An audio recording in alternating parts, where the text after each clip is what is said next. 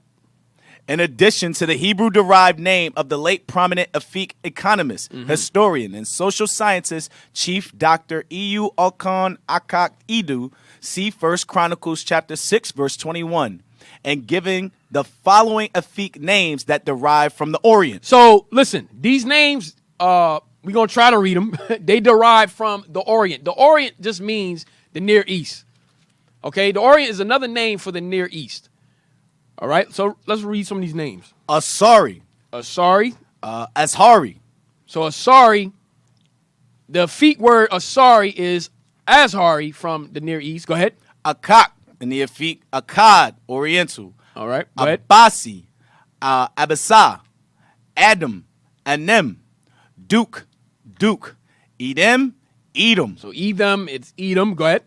Edninian, Atheni, Afik, Afik, Etam, Ekanim, Elkanim. Elkanim. All right, go down. Let me see if I want anything else out of here. Read the Efik. Yeah, that's it. You can drop that. So the Efik is possibly, that was Asher. Okay, they just kept their name. All right, Asher. Efik. That probably settled near Old Calabar. Now, let's get me 1 second. If y'all have anything, bring something up.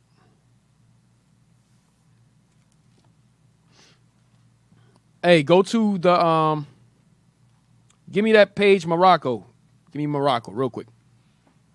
Yep. So look, now we're going back to Mauritania. I just wanted to bring that out. I brought it last time. I missed a lot of stuff in there.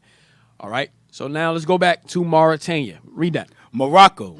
The kingdom of Morocco, together with that of Fez, contains the whole country known to the ancients by the name of Mauritania Tigantana. Now, Bishop was bringing out about Morocco last night. How they dealt with the earthquake and the floods and all of that. All right. They're being judged right now. Because remember, we brought out about the Haritans. The Haritans, they have us as slaves over there. The Arabs still got us as slaves. They call us Haritans. Remember, the Haritans were descendants of the slaves that the Arabs initially had took. So they just still calling us Haritan, meaning slave. They still calling us slaves over there. All right? So they're getting judged right now by the Most High. All right? Because they still have us as slaves over there. Read that. So-called from its chief city, Tangier, whose inhabitants were called by the Greeks Mororici, by the Latins Mori. That is Moors. That is Moors. So Mari means Moors. Read. According to their color. According to what? Their color. So we will call Mari or Moors according to our color. Read. Which was either olivaster or black. Now, you know how sometimes they say Christ is olive? So here they let you know olive means black. Because olive only comes in what? 3 colors. Black, green, and brown. Okay, read on. It is bounded on the west and by the north by the Great Sea and the Bay de las Yucas. That's all I want. You can drop that. Give me the next one. Give me the next page. Now, that book, go back to that book. I'm sorry. Go back to the book. Now, this book is from 1671. It's called A Description of Africa. The leadership have used it. Bishop brought it out numerous times. All right. The same book called Description of Africa by John Ogilby. All right. Go ahead. You can take that down. Now, remember, don't forget the thought. Mark went to Mauritania during the reign of Claudius, which is around about 50 AD, somewhere around there. 45, somewhere, 45 AD, somewhere around there. He went to Mauritania to spread the gospel. What I'm proving to you is who was there. Read. Hannibal against Rome, 264 to 202 BC. Now, this book is Caesar and Christ. Go ahead. Carthage. Some 1,100 years before our era, the inquisitive traders of Phoenicia discovered the mineral wealth of Spain. Drop down. Go up. Yeah, no, you good. The highlight. I want the highlight. That's it. The Latins gave the name Africa to the region around Carthage and Utica. So Esau is who gave the name Africa. They named it after Scipio Africanus. All right. The Latins gave the name Africa to the region around Carthage and Utica. Read. And followed the Greeks in calling its Semitic population. And followed the who? Greeks in calling its Semitic population. What? Poni or Phoenicians. Hey, so remember, this is all brought out episodes ago. I'm just recapping. All right. So we were called Phoenicians. Read. The sieges of Tyre by Shalmaneser, Nebuchadnezzar, and Alexander drove many wealthy Tyrians to Africa. Most of them went to Carthage and made it a new center of Phoenician trade. So a lot of us went to Carthage. So when Shalmaneser, Nebuchadnezzar, and all of them came in, we fled into North Africa. That's what happened. We fled into North Africa. And we built the city called Carthage. Go ahead. Carthage grew in power and splendor as Tyre and Sidon declined. Right, read. The strengthened city drove the African natives farther and farther inland. So wherever we go, we take over. So when we fleeing into North Africa now, we drive the natives, Ham, further and further inland. Read. Ceased to pay tribute to them. Exacted. So we ceased to pay tribute to them. Read. Exacted tribute from them. And we started taking tribute from them. Read. And they became subject to us in North Africa. Because look, this all happened around 900, 800 BC when we fled into North Africa. All right, we fled into Spain. This is the time we started fleeing into all those areas. North Africa, up into Spain, Britain. All right, that's when you had the Silures, okay, the Gauls. All right, we're gonna get into all that. That's what Hannibal and all of them were. Go ahead. And used them as slaves and serfs in its homes and fields. So we had Ham as our slaves and our serfs in our fields. Okay, all right. So now go to the next page for me. Do I want that? Yeah. Read that. Hey, because a lot of the pages I'm going to use, you'll see that it says oral Wikipedia. You'll see it says oral tradition. When we talk about our people in Africa, it says, oh, oral tradition says this, oral tradition says that. But let's see why. Read that.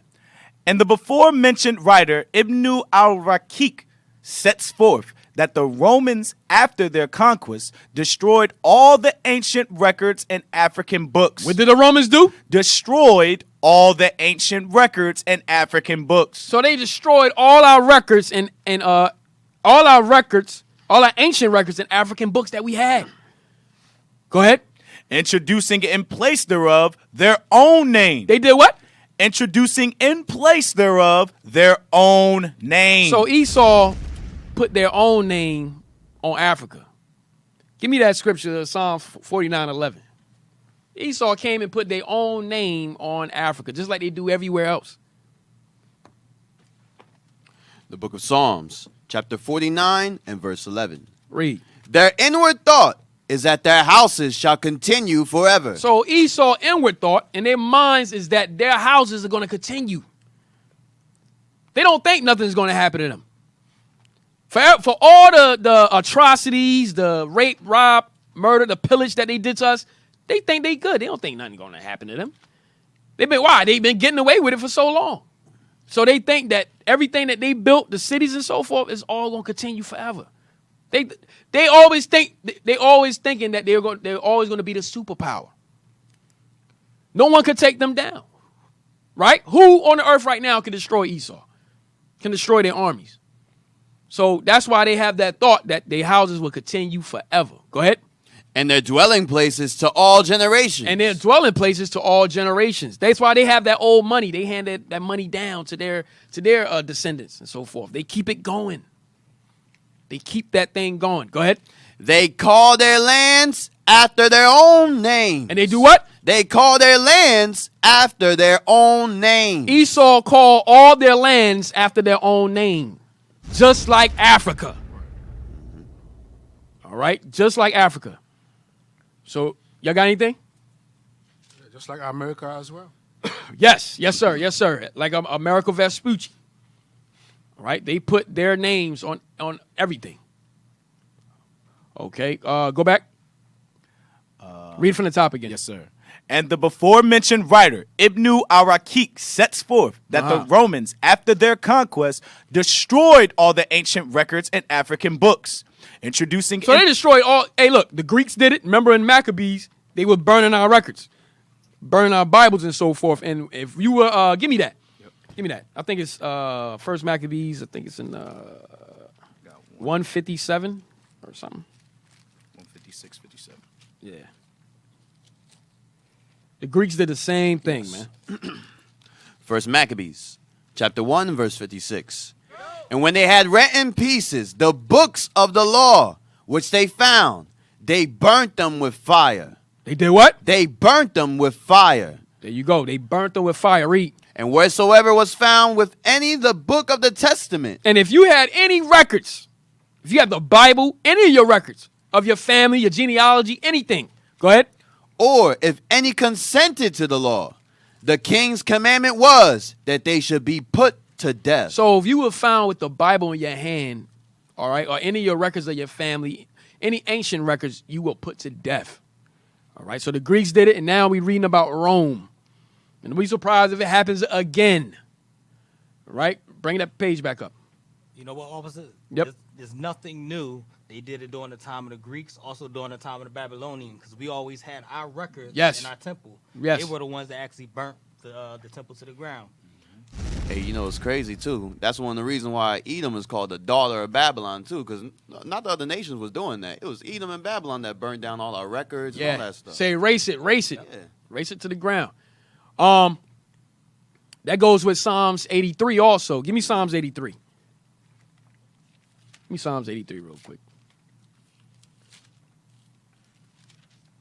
Because Esau had a purpose behind this. Read that. The book of Psalms, chapter 83 and verse 1. Keep not thou silence, O God. Mm-hmm. Hold not thy peace. Read. And be not still, O God. For lo, thine enemies make a tumult. So listen, God has enemies. Read. And they that hate thee have lifted up their head. And they that hate God have lifted up their head with pride.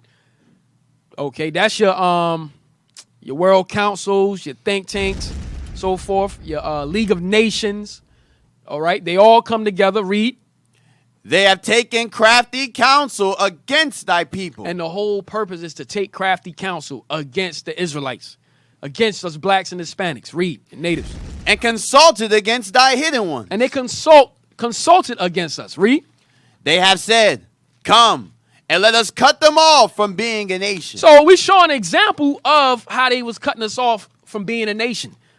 Here we in the Roman captivity, and we showing that, look, the Romans destroyed our records, any records that we had of ourselves. They destroyed all our ancient records and African books that we kept as we was fleeing into Africa. When we migrated into Africa, they came and took all that out. They'll burn those books. Go ahead. That the name of Israel may be no more in remembrance. And that our name will be no more in remembrance. All right. They did the same thing today. Okay. Now, why you think now we all of a sudden being called Negroes, niggas, spics, I'm African American? Where's our records at, or who we really are? They got that stuff hiding in the Vatican. Those records, they in the Vatican. They in the what they call secure lockdown places. Yeah, Library of Congress. Yes, that's what the Library of Congress. They have all our records. All right, and that's why look, what we have here. That's why the Lord said, "Hold fast what you have," because all we have right now is this Bible. All right, as far as going back, before slavery and so forth. But now, we got the books that's backing up the Bible. But as far as going all the way back, this is our source right here. Why? Because this is our source of salvation. So this is all we need right now. Go ahead. And part of that secret council, too, they might not have burned the books in this time as of yet, but what they did do is make the different versions to confuse you. Yep. Oh, we get the NIV, the ESV. So now, hey, it's all the same. Just read those. Right. Taking you away from the King James version. Taking you away from the King James. That's right. Yeah, just like this picture right here. They can see that on the screen. Put that up. Look, they do a diligent search, man. They keep all our records. You can call up a vital statistic right now. They have everything on you.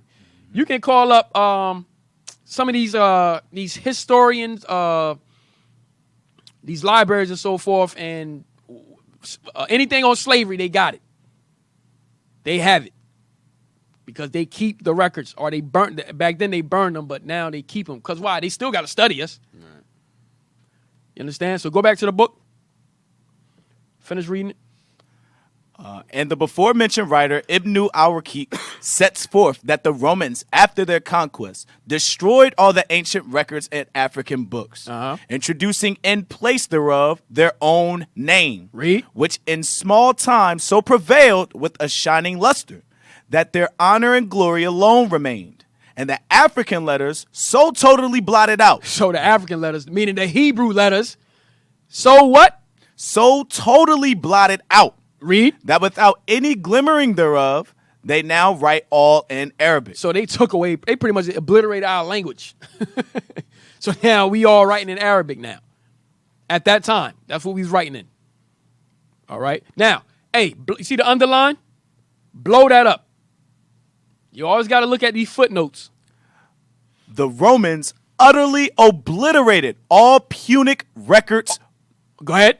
Books and histories. So the Romans utterly obliterated all Punic. Punic means Hebrew. Punic means Hebrew records, books, and histories.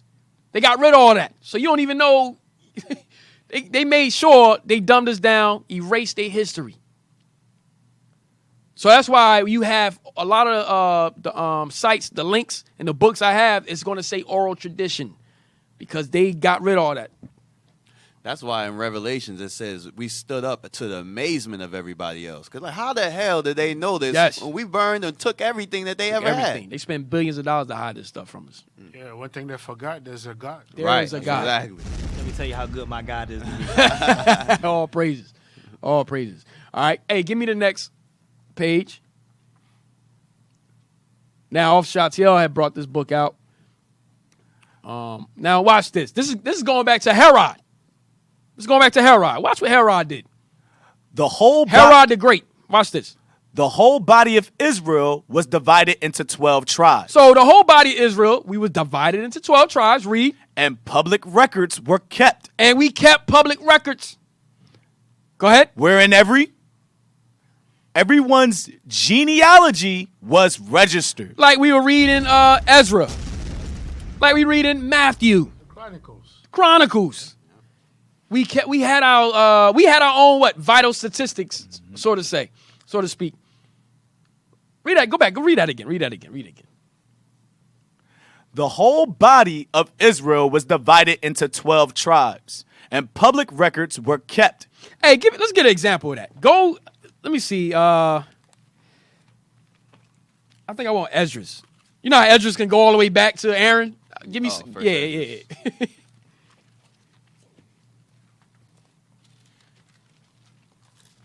I just want one example. Matter of fact, get Christ. Go to Christ. Okay. That'll be, yeah, let's get that, because they think he's born immaculately. Get Matthew's 1.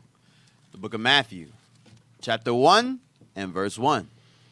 The book of the generation of Jesus Christ. So this is the book of the generation of Christ. Read. The son of David, the son of Abraham. Abraham begot Isaac, and Isaac begot Jacob. And Jacob begot Judas and his brethren. Mm-hmm. And Judas begot Perez, and Zerah of Tamar. And Perez begot Ezram. So we in Genesis right now. Go ahead. And Ezram begot Aram. And Aram begot Aminadab. And Aminadab begot Naason. And Nason. So now we in Exodus when we came out of Egypt. All right, with Aminadab and Nahshon. Go ahead. And Naason begot Salmon. And Salmon begot Boaz of Rechab. And Boaz begot Obed of Ruth. And Obed begot Jesse. And Jesse begot David the king. And David the king begot Solomon of her that had been the wife of Urias. And Solomon begot Rehoboam. And Rehoboam begot Abiah. And Abiah begot Asa. And Asa begot Jehoshaphat. So we in the kings now. Go ahead. And Jehoshaphat begot Joram. And Joram begot Uzzias. And Uzzias begot Jotham. And Jotham begot Achaz. And Achaz begot Ezekias. And Ezekias begot Manasseh. And Manasseh begot Ammon. And Ammon begot Josias. And Josias begot Jeconias and his brethren. About the time they were carried away to Babylon. So now we in captivity. Go ahead. And after they were brought... Still, look, from Genesis on up, now we in captivity. Still kept that genealogy going. Go ahead. And after they were brought to Babylon, Jeconias begot Salathiel. And Salathiel begot Zerubbabel. And Zerubbabel begot Abihud. And Abihud begot Eliakim. And Eliakim begot Azor. And Azor begot Sadak. And Sadak begot Akim. And Akim begot Elihud. And Elihud begot Eleazar. And Eleazar begot Methan. And Methan begot Jacob. And Jacob begot Joseph, the husband of Mary, of whom was born of Joseph and Mary, Jesus. Who is called Christ. So that is the whole that was an example of us keeping our genealogical records. All right. Now, go ahead. Nehemiah. I was going to go to Ezra, but we... No, go ahead. Whatever you go. Yes, Nehemiah 7, just for the proof. We're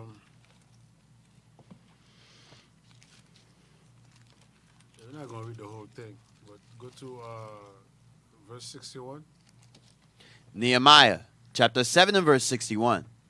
And these were they which went up also from Telmala, Teharesha, Karab, Adon, and Immer. But they could not shew their father's house, nor their seed, whether they were of Israel. So that was a register of the genealogy of our records. So when Nehemiah went back to the land, and those was some of the brothers that they could not find their name in their registry. So they could not get any offices in the temple. So to show you we had our record. So because they burned the records, and that's the reason why you see all this book right now that leadership is fighting. They always says white eye only. So what they did was they destroyed it, and then they put it in a certain book that circulate among themselves, so that they know who we are. And in slavery, we could not read and write. So they figured out we will never find these things out. But like you said, like we said, there's a God. There's a God. That's right. You know what I'm saying? There's a God. Hey, remember Bishop said that they paid this Edomite. They paid him, what, millions of dollars or something? He sat in the... Yeah, he just read books. He left once a week or something like that to get... Yeah, he left the house once a week to go get a burger or something. All he do is just study. He just studied. And they paid him for that. But these are the things that they do because they keep it amongst themselves. But that scripture, Amos 3:6. Excuse me. Show, do nothing, show... Oh, yes. 8. 8 and 6? 6 and 8, sorry, 2 and 8. 3 and 8, yes, sir. The book of Amos, verse 7.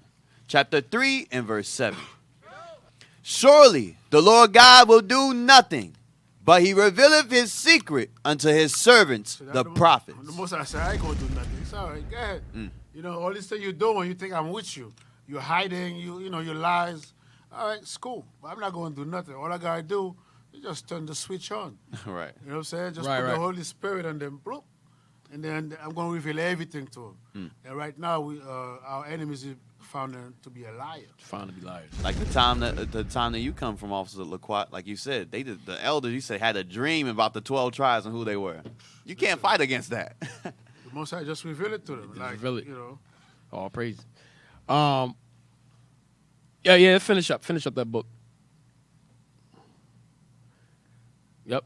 The whole body of Israel was divided into 12 tribes, and public records were kept, wherein every... And they were serious. These public records we kept, just like Officer LaQuat showed, we didn't play. We had genealogy to show, like, yo, I don't see your name here, my man. you You what family? Yeah, you say you're a Levite? You say you're a Levite. Bro. You from Judah? So we didn't play games with our records. Go ahead. With our genealogy. Read. We're in everyone's genealogy was registered. Watch this. To manifest unto what particular tribe he belonged. What happened? Read. These records, the genealogies, read. Herod burnt. What Herod do to our genealogy records? Burnt. He burnt them. Read. Hoping that in after ages,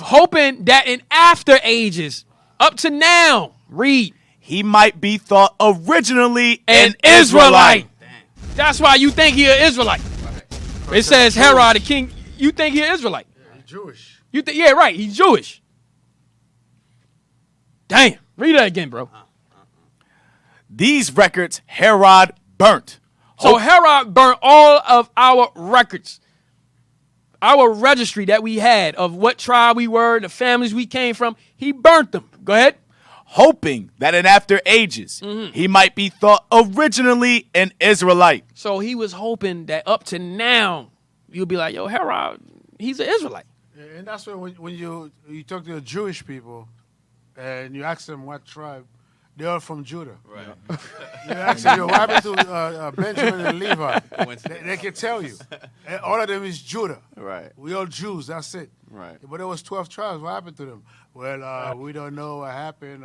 You know, all that technology, all the money and the power in the world that you have, if you was a true Israelite, you would find out where your brothers are. Right. You don't find that suspicious? Very suspicious. You don't find that suspicious. This right here, it shows that Esau, they think years in ahead. Yo, years after ages, bro. After ages. That's right. They think years ahead. All right. Get that scripture. Get that. Psalm 64. They 10 steps ahead of us. You see how after ages. He thinking all the way into the future. They think 50, 60 years ahead of us. 50, 60 years ahead.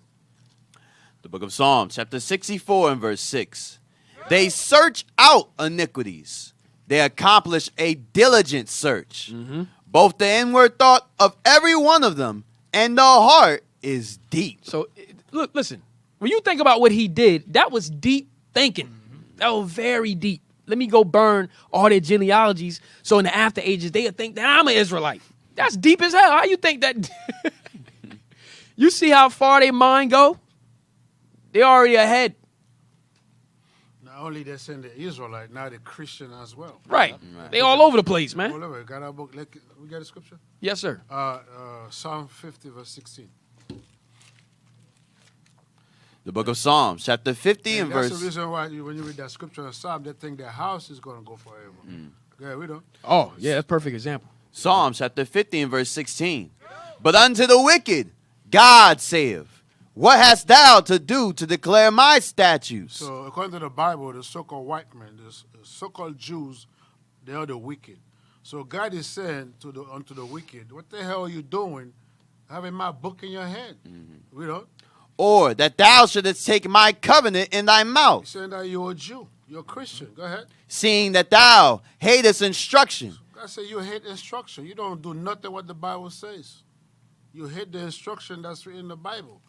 Go ahead. And casteth my words behind thee. We don't. When thou sawest a thief, then thou consentest with him. Because you're a thief. Go ahead. And hast been partaker with adulterers. Thou givest thy mouth to evil, and thy tongue frameth deceit. See that? Deceit.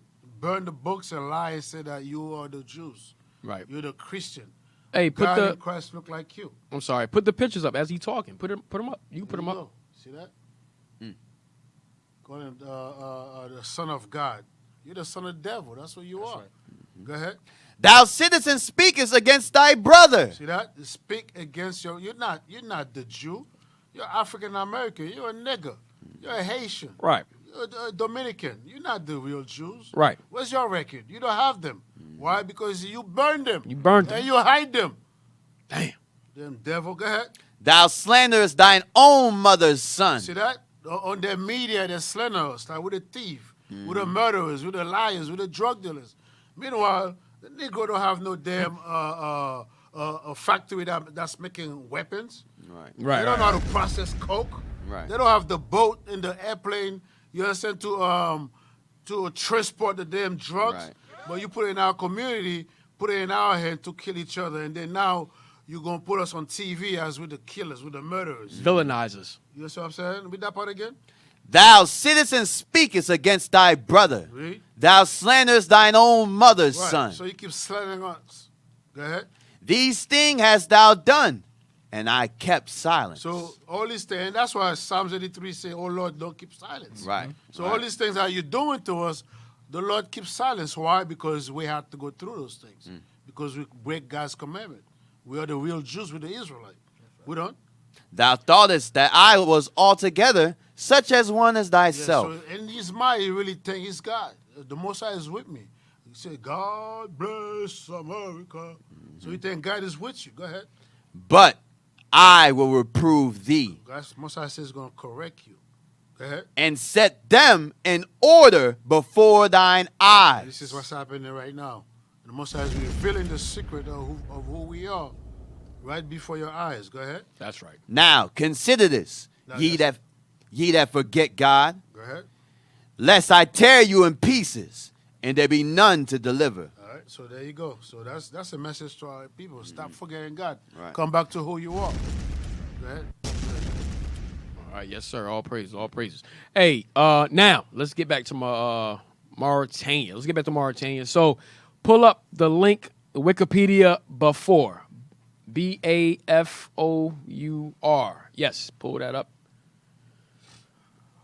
The before are a group of people inhabiting Mauritania and Western Sahara. All right. So the before are people inhabiting Mauritania and Western Sahara. Right. Go ahead. Their origins most likely untimely lie in the Mandi people. So the Mandi peoples, we're gonna touch on them too. All right. Read on. Only to later be absorbed by groups such as the Wolof, So the Wolof. Go ahead. Serer, Fulani, Uh-huh. or Tuareg. So these are tribes that's over in that area in West Africa. Go ahead. Scholars such as H.T. Norris describe before as a loose term to encompass the pre-Senhaja peoples, who were part Berber, part Negro, and part Semite. Read that again. Read that again. They were part what? Part Berber, Part Negro, and part Semite. You see how they split it up though? Yeah. Yo, he's all crazy. So they let you look. We were there, the Israelites. All right, we got numerous. Went over numerous past shows. We went over who the Berbers were. All right, now Ishmael was mixed in there as far as Berbers, but we were the majority of the Berbers that came through. All right, that Berber just means inhabitants of North Africa. That's all it means. So it says part Berber, part Negro, and part Semite. They're letting you know who was over there. Go ahead. And others the Israelites was there. Read. And others describe them as Mandi agriculturists who inhabited that area prior to the arrival of the Berbers. Read. So saying the Mandi agriculturalists inhabited that area of Mauritania prior to the arrival of the Berbers. All right, go ahead. Others say they occupied these territories in the 15th century and before the end of the 17th century and were comprised by various groups, including the Wolof, Berber, and Fula. Go down. Right here. Read that history. History. The Bafour were a settled people at the time of the Neolithic era. So that's the what they call that, radiocarbon. They go all the way back to 12,000 million BC and all that other nonsense with that Neolithic era. But go ahead, read on. According to their oral tradition. You see that? According to oral traditions. That's all we have now. According to oral tradition, go ahead. They lived in the Western Sahara and gradually migrated southward. Read. Charles Malolimu describes them as African black agriculturalists. Read on. Subsequently replaced by the Berber. Anthony Pazanita refers to them as a pastoral pre-Berber people who migrated to the area during Neolithic times. ancestors of the Soninke people and other Mandi peoples. So they saying that the before are ancestors of the Soninke people and other Mandi peoples. So let's deal with the Soninke. Who were the Soninke? But first, give me pre-colonial Mauritania. So we're going to go into the Soninke and the Mandi. Pre-colonial Mauritania. Go down. Go down, go down. Early history. Give me early history. Read that. The prehistory of the West Saharan region is not fully characterized. There are some written accounts by medieval Arab traders and explorers who reached the important caravan trading centers and Sudanic kingdoms of eastern Mauritania. But the major sources of pre-European history are oral history. Once again, oral history, meaning word of mouth. Go ahead. Legends. And archaeological evidence. That's Esau going over there digging up stuff. That's the only way. That's what archaeological evidence. They're getting paid millions of dollars to go over there and do a diligent search. Go ahead. These sources. So, but when it comes to us, we have our oral history and we have our legends. All right. But the archaeological evidence, that's Esau. Go ahead. These sources indicate that during the millennia preceding the Christian era, the Sahara was a more habitable region than it is today and supported a flourishing culture. In the area that is now Mauritania, read. The Balfour. Read. A Proto-Berber people whose descendants may be the coastal and Maruguan fishermen were hunters, pastoralists, and fishermen. Read. Valley cultivators who may have been black ancestors of the riverine Tuakola and Wolof peoples. Read. Lived alongside the Balfour. Dahar Tichet is the oldest surviving archaeological settlements in West Africa. So we're going to deal with teach it. We're going to deal with that too. Go ahead. And the oldest of all stone-based settlements south of the Sahara. Watch this. It was built by the Soninke people. By the who? By the Soninke people. So keep that word in mind. Soninke. Keep the Soninke people in mind. Read. Or by the Sarahs. Read. And it's thought to be the precursor of the Ghana Empire. Remember, we ruled the Ghana Empire. I'm showing you who was there, though, before Mark, the apostle Mark, disciple Mark, went over there to spread the gospel. Go ahead. It was being settled around 2000 BCE. So basically, we moved into these areas during the era of BC, before Christ. So we moved into these areas. We was there already. Okay, we was there already. And we just gradually migrated. We split up. We migrated, went south. Some of us went more west. Okay, some of us went more south than others. All right, we were just looking for other lands. Go ahead. In Africa, read. Climatic changes and perhaps overgrazing led to a gradual desiccation of the Sahara and the southward movement of these people. You see that? But we started in Mauritania. That's where we were. Read. The Romans did some expeditions south of their Mauritania Tingitana, perhaps reaching the area north of the river Senegal, populated by the Farousi tribe. Read. Go down. Let me see. Anything else I want out of here? All right, that's it. Drop that. Give me the next one.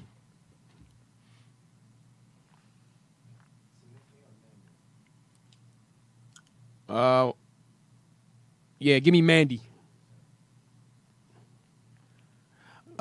Mandi peoples. Yep. Often misused to refer to the Mandinka people. Now, everything is all going to link up. It's all going to link. I know it's a lot right now. It's all going to link up. Okay, who these people were, who they were. All right, go ahead. An ethnicity under the Mandi language classification and their historical homeland, Mandi region. Also not to be confused with Manding speakers, sometimes referred to as Mandim. Go down. You start. You can go ahead. The Mandi peoples are an ethno-linguistic grouping of native African ethnic groups who speak Mandi languages. Mm-hmm. Various Mandi-speaking ethnic groups are found particularly in the western regions of West Africa. Excuse me. The Mandi-speaking languages are divided into two primary groups, East Mandi and West Mandi. Read. The Mandinka, or Malinke, a western branch of the Mandi, are credited with the founding of the largest ancient West African empires. Okay, meaning what? The Ghana Empire and the Mali Empire. Read. Other large Mandi-speaking ethnicities include the Soninke. Go to Soninke again. Go ahead. And Susu. Read. As well as smaller ethnic groups such as the Ligbi, Vai, and Bissa. Go down to where it says Islam.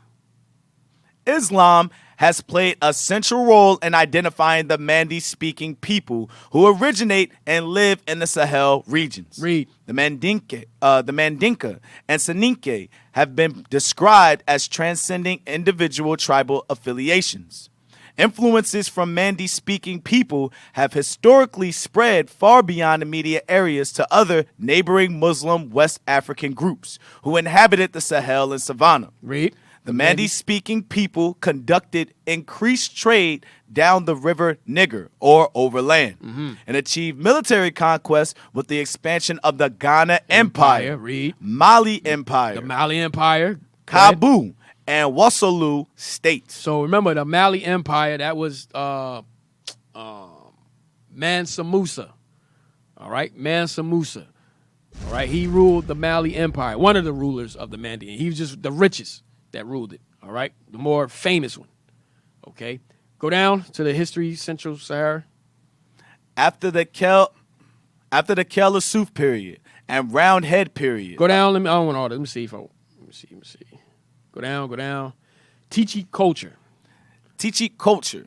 After migrating from the Central Sahara, Proto-Mandi peoples established their civilization in the Tichi region of the Western Sahara.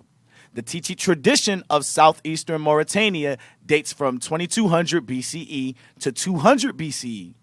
So the Tichi tradition of southeastern Mauritania dates from 22 BCE to 200 BC. Go ahead.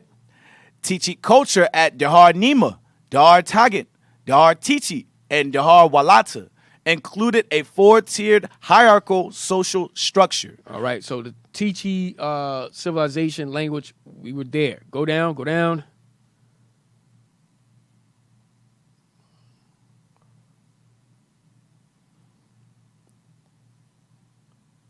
Yeah, Ghana Empire, read that.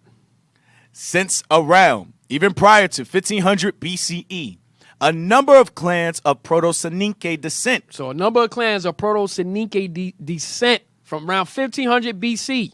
Go ahead. The oldest branch of the Mandi-speaking peoples. So the Soninke is the oldest branch of the Mandi-speaking peoples. They're the oldest. Read. Came together under the leadership of Dinga Sise. The nation comprised a confederation of three independent. So it said, now, let me show you about Dinga Sise. We're gonna get that. Read on. The nation comprised a confederation of three independent, freely allied states, Mali, Mimba, and Ouagadougou, and 12 garrisoned provinces. You notice we always use 12 of everything? Because that was us, the Israelites. So we always like split up into like 12 city-states, 12 clans. We still kept our pretty much our tribe. We were still there. We just split up into our tribes, pretty much. Go ahead. Located midway between the desert, the main source of salt, and the gold fields of the upper Senegal River to the south. Read. The Confederation had a good location to take advantage of trade with the surrounding cities. They traded with the north by a coastal route leading to Morocco via Sijomasa. Right. Go down. Let me see if I want anything else. All right. No, that's it. All right. Give me Soninke now. Soninke. We've been reading about them. Who were they? Soninke people.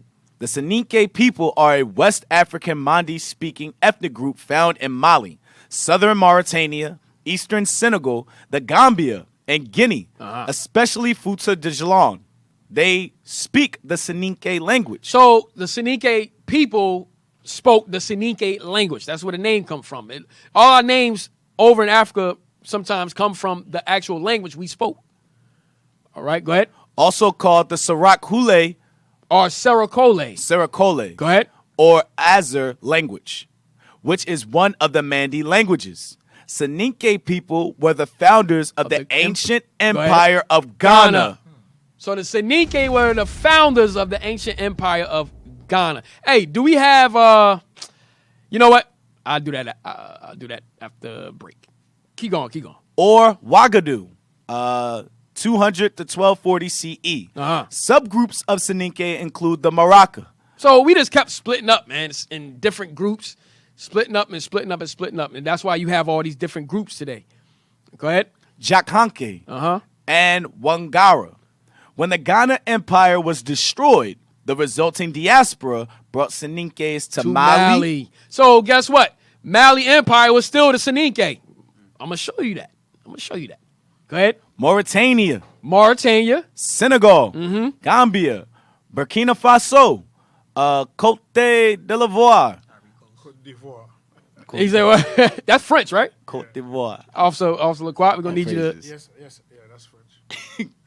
No, officer, we need you to say it. Oh, Côte d'Ivoire. There you go. Côte d'Ivoire. Yeah. All praises. Ivory Coast. Oh, that's Ivory Coast. Okay. All praises. All right, go ahead. Guinea Conakry. Modern-day Republic of Ghana. Kano in Nigeria. And Guinea-Bissau, where some of this trading diaspora was called Wangara. So listen, once Empire of Ghana was destroyed, we ended up splitting up and going to all these different areas. That's all. That's all it's saying. Right? Read on. Predominantly Muslims, the Soninke were one of the early ethnic groups from West Africa to convert to Islam in about the 10th century. So they were the Soninke were one of the earliest groups to convert to Islam. And we're going to show you what they called themselves, those that converted to Islam. All right? Drop that one. Let's go to the next. Anybody got anything? Y'all just taking it in? Yes, sir. I know it's a lot. Hey, go to the next one. Let me see. Hey, give me the page now. Page 77. I'm telling you, it's all going to link up. The Soninke, remember they convert to Islam. What did they call themselves when they convert to Islam? Read that. Mandingos. The Mandingos. Read that. The tribe in the immediate neighborhood of the British Gambia is the Mandingo. Go ahead. A tall, athletic, warlike race of men who are always carrying on war with one another. That sounds like Jake, man. Just fighting, always fighting, hating on each other. So they always carried on war with one another. Go ahead. They are divided into two great classes. So listen, the Mandingos are divided into two great classes. Read. Marabouts. The Marabouts and who? And Soninkes. And the Soninkes. The Soninkes. Read. The Soninkes are pagans who do not believe in any religion. The Marabouts, however, are Mohammedans or followers of the great false prophet. You see that? The Soninke, they ain't believe in no religion. Because why? They followed the Most High. Right? But then you have those of us that converted over to Islam, and that group was called the Mandingos that ruled the Mali Empire. Go ahead. You know what year that book was written? Yes, 1861. So in 1861, they know that Muhammad was a false prophet. Right. The great false prophet. The great, not just a You understand? So now when we said it, you got our people want to kill us and fight us. Right. But it's telling you here. Yeah. That's what I'm saying. That was written while you was in slavery. That the so-called white men that write this book saying that the Mohammedans and their followers, they are the followers of the great false prophet. Right. Hey. It's right there in front of you. Hey, we didn't write the book. Exactly. Right. Damn. Read on. Kill the messenger. Yeah. We're just a messenger. Damn. Damn. Go ahead. The Soninkes are strictly the... but the Mandingo Marabouts. But the Mandingo Marabouts are not exclusively called Marabouts, as all Mohammedans receive the same appellation. Thus, there are Jollof Marabouts and Yoruba Marabouts. Watch this. The Soninkes are strictly the non-Mohammedan portion of the Mandingos. Same people. But read that part again. The Soninkes are strictly the non-Mohammedan portion of the Mandingos. So they're just the They just the non-Mohammedan portion of the Mandingos. Same people, man. And that's division right there. That's division. Yo, let me get Mark 3 real quick. And this is why today you have the black Muslims fighting us. Yes. Same thing, man. Same thing. So we're just in America now. Right. And so the white man knows that, so he'll be like, yo, we got to keep them divided. Right. And Christ wrote about it. Mark 3, verse 25. The book of Mark, chapter 3 and verse 25. Yeah, start at verse 24. Verse 24. And if a kingdom be divided against itself, that kingdom cannot stand. And that's why we failed. Right. Because we keep fighting with some people. Now we separate ourselves. Some of us in paganism, and some of them are not in paganism. Now they're fighting each other. Same people, same house. You know? And if a house be divided against itself, that house cannot stand. So the house of Israel cannot stand if one of us is following the laws of God and the other one is in paganism. And right. Christianity, Islam is pagan religion. It's not our custom. Right. Yeah. Yes, sir. Hey, give me the earth and its inhabitants, West Africa. The earth and its inhabitants, West Africa. Not that page. Not that page. Damn, you ain't see the page before that? Right there. Go down to the bottom to highlight. We just want to highlight it. Read the title. The Seracoles. So remember, the Soninke also called the Seracoles. Right? Go ahead. Kasankes and Jalankes, Uh-huh. the predominant Negro element in the Middle Senegal region, formerly known as the Gollum country, Uh-huh. are commonly known by the name of Seracole. Right? Who are they? No, man. Yo, bro, what are you going to? I don't want that one. I put them in order. Right there. They call themselves Soninke. So they call themselves what? Soninke. So the Seracoles are called Soninke. Hey, read on. Watch this. Which is said to have originally meant white. Yo, Esau is crazy. Esau is crazy as hell. Hold up, just go up. What's up? The picture. Yeah, exactly. Just Yo, go Esau right is up. crazy as hell. Go, keep going. What? Does it say anything in the bottom? It says On the bottom. Oh, nah. I know. Go back up. Let me see. But the previous page, this show us a picture of Sanoke. Right. That looked like the Son of God over there. The previous Yo, two go back. pages. The previous 2 pages. Go back. Keep going. No, he going to go to the other going, page. Keep going. I think it shows you the Sonike and keep going. Not that one. Keep going. Back. Oh, you have to go to the different pages. There was one page earlier where you was reading. Uh-huh. It shows you the I think probably a Wikipedia. But never mind. Oh, yeah, the cover of the Wikipedia. I know you're talking about. Yeah. The cover of the Wikipedia. Let's keep going. No, never mind. Yes. There you go. Right, Yeah, right. Black. Go back up. No. Go back to the article. The page. Go back to the book. Right. Keep going. Look, a portrait of a Soninke man. So how is it white now? Now you say, oh, it meant white though. The Jedi mind trick, man. Damn. They try to get you. It says 1890. I'm gonna show you why they throw that in there. Now go back to that same page where they said that it meant white. Son of God right there. Go back to the other page. Now, remember it said called themselves Soninke, right? The Seracoles called themselves Soninke, which is said to have originally meant white, which is BS. Now, go to the next page. And then we're going to take a break. Read highlighted. No, start from the Mandingans. The Mandingans, who are now broken up into many rival petty states, So this is the Mandingos still. Go ahead. are excellent husbandmen, but display their remarkable talents chiefly as traders. Watch this. They have been compared to the Seracoles, Seracoles, the Soninkes, remember?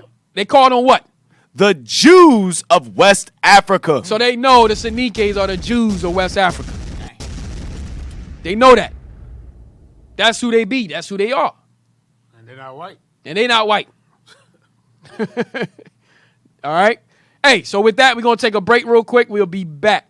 All right? You can call us at 267-702-6121, or you can text us at 267-702-6121. All right? See you after the break. Shalom.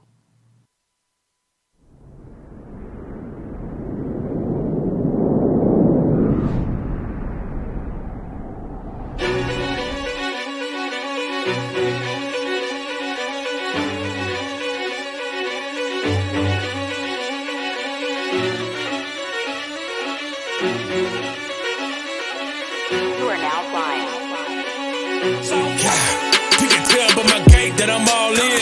You can tell by my faith that I'm all in. Front line with the truth, I'ma fall in.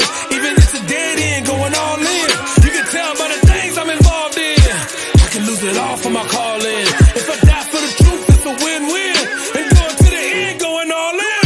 Going all in. Going in, going all in. Going all in. I'm going in, going all in. You can tell by the things I'm involved in. I can lose it all for my calling. If I die for the truth, it's a win-win. And going to the end, going all in. Going all in. Reality said it, no longer a babe in this truth, I'm his minister. This work that I put in, these hours I spend ain't enough, I'm his prisoner. Raised from the blood of the men that they sin, but found grace in the one that can pull us out. A true prophet never backs down. I lose it all and come back down. Red with the best, I won't settle for minuscule.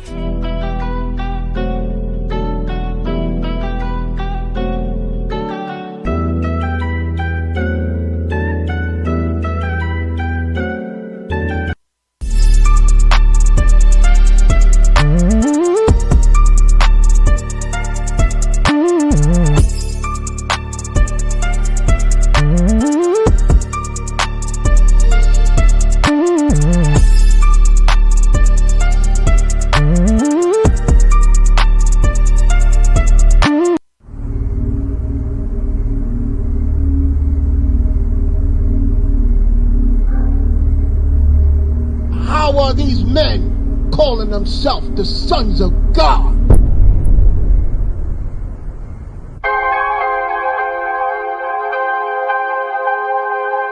You are now flying. We hit the block in the thousands.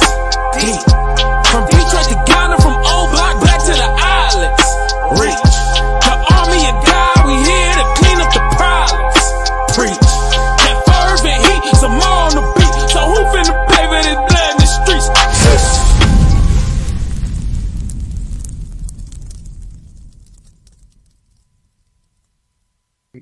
And this is what we do from island to island, state to state, country to country. This is our mission.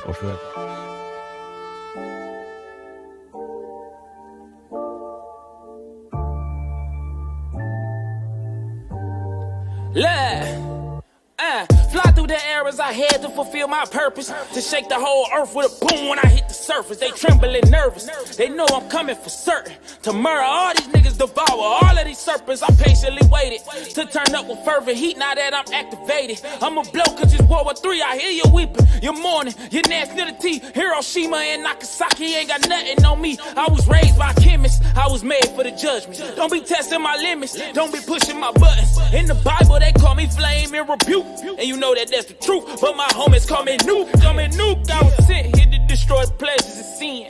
In the day of darkness, even darker than when the day began. Annihilation, no time for a battle. I mean, what I just witnessed, it was pretty powerful. Black men, like that discipline. When you form like I just seen, it sends a strong message. Because I know it's hard for us to even visualize this. We have never seen a movie, a comic where we've done great things. We got to visualize it. We got to show it. Because it's written in the Bible. Isaiah 40:31. Watch this. But they that wait upon the Lord. And here is the patience and faith of the saints. They that wait upon the Lord shall renew their strength. Shall renew their strength. They shall mount up with wings as eagles. And shall mount up. What you think that means? Have you ever seen a man fly?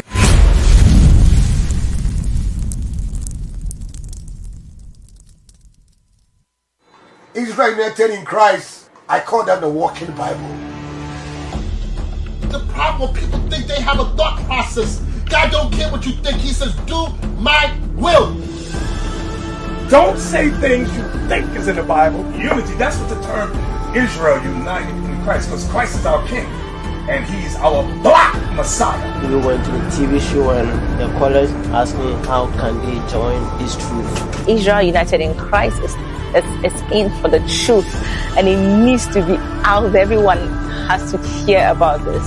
Today was the grand opening that our people may come, know who they are, according to the Bible. God calls us the Israelites, the 12 tribes of Israelites. Now we are lost sheep.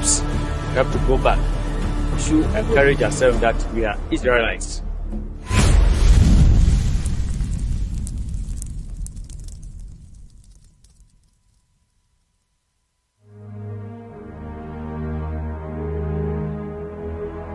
Israel united in Christ, from corners to countries, gathering the 12 tribes of Israel.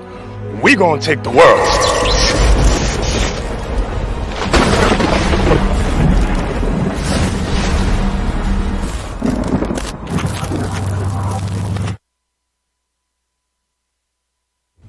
Hey, Most High in Christ, bless Israel, Bishop of that. Yeah, some of you call me the general, and I appreciate that term, but today we're going to find out if I'm a true general or not.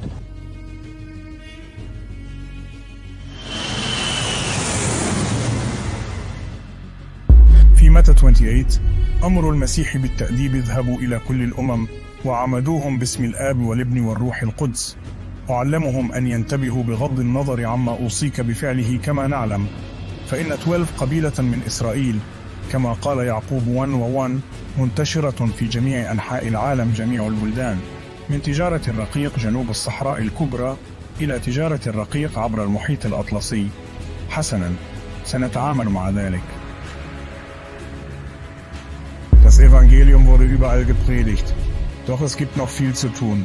Okay, hinzu. Korintherbrief Kapitel 10, rund Vers 16. Ich glaube, Paulus hat gesagt, man solle das Evangelium in Regionen jenseits seiner selbst predigen und sich nicht mit der Arbeit anderer Männer rühmen.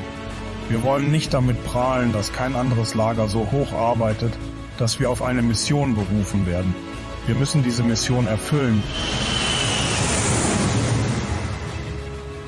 Ik heb je nodig, dapper en gedurft nodig, diakenen, kapiteins, officieren, soldaten om op te staan en jezelf waardig te tonen voor deze waarheid.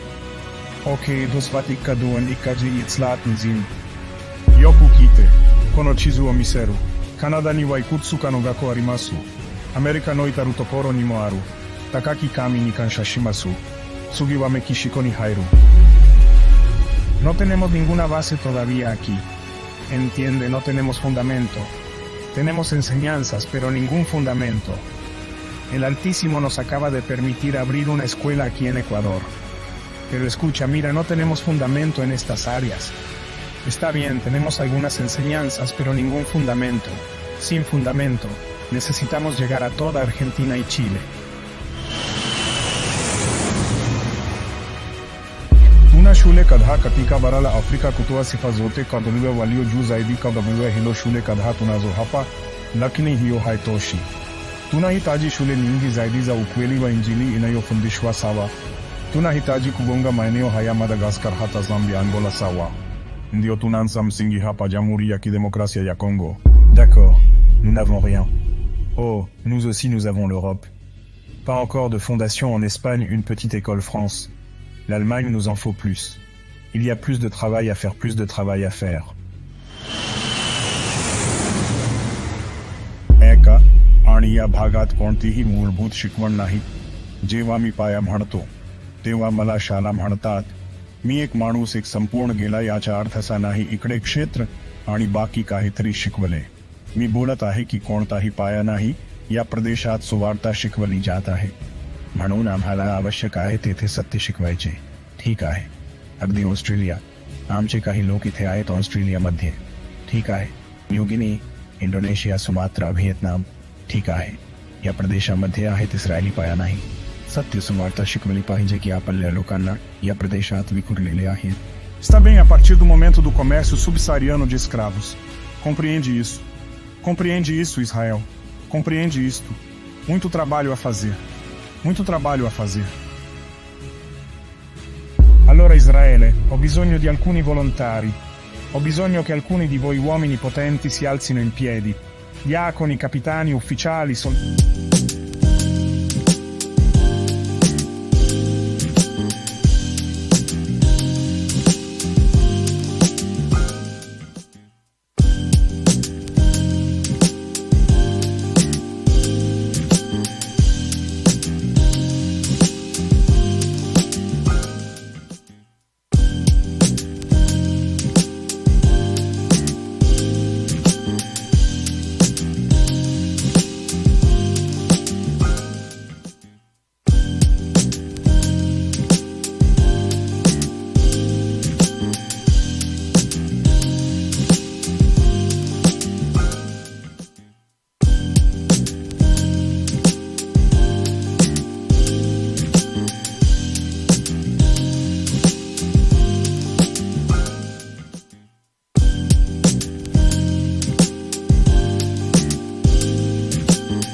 Hey, shalom. We are back from the break.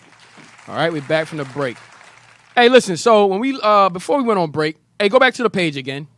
We're gonna link up some things. Read that again. At present day. At present day, they are little more than clowns, the laughing stock of the children. The Mandingans, who are now broken up into many rival petty states. Hey, hold on, stop. Hey, they still can hear us online though, right? All right, go ahead. Are excellent husbandmen, but display their remarkable talents chiefly as traders. They have been compared to the Seracoles. So they've been compared to the... So it's talking about the Mandingos. They've been compared to the Seracoles. Why? Because they're the same people. Go ahead. Remember, the Mandingos is just... Remember, they divided. The Mandingos is just the Muslim side of them. They call themselves Mandingos. Hence, Mali, Malinke, Mandingos. All right? The Mali Empire. Go ahead. The Jews of West Africa. So the Soninke or Seracoles are termed the Jews of West Africa because they know we are the Jews. They know that they are the Jews. Read on. But unlike them, are chiefly wholesale dealers, carrying on a large caravan trade between Sierra Leone. So they have a trade caravan going to Sierra Leone. Go ahead. And Timbuktu. One of the most famous cities in Africa. Okay, one of the most famous cities in Africa, Timbuktu. All right, so the Seracoles or the Soninkes, the Jews of West Africa, were going to towns like Sierra Leone and Timbuktu. Read on. And extending their expeditions from the Senegal to the lower Niger. Right, and extending their what? Their expeditions from the Senegal to the lower Niger. All right, so from there, drop that. Now, hey, give me. And also, what do you think happens there when they go over there and do those sell trades? They're dropping babies like crazy over there. They're having their seed over there. So the seed of Israel is throughout the whole damn land. You understand? Because they're not just going to go there and, don't do nothing. Jake.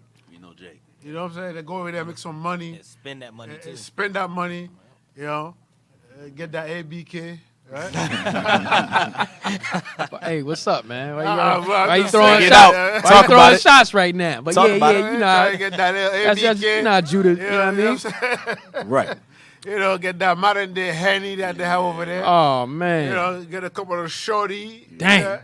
After that, Henny Hey, things possible. you know, like, yo, I just spent about 10,000. You know, just some trade. You know, trying to floss that money. Drop some. You know what's babies over crazy? there. You know what's crazy about what you're saying? I did read a part. I didn't. Now you bringing that out that the Mandingos, the Sinike, they were drinking a lot. You know what happened after you drink? You know? So, they were drinking a lot. Yeah. All right. Hey, damn. But on a real note, though, we reading those history, but we forgot those parts as well. Yeah. Because you understand, the traveling months and months, doing trades, businesses, you know, things are going to happen. Right. You understand? And the majority of them wasn't keeping the law at that time. So, you know, anything goes. Yeah. So they're dropping babies left and right, and just bounce. So those kids are still are Israelites. Right. You know? Right. Hey, give me Babylon of Timbuktu. We all know this book, right? We all know this book, Babylon of Timbuktu, by Rudolph R. Windsor. Okay? One of my favorite books. Give me page.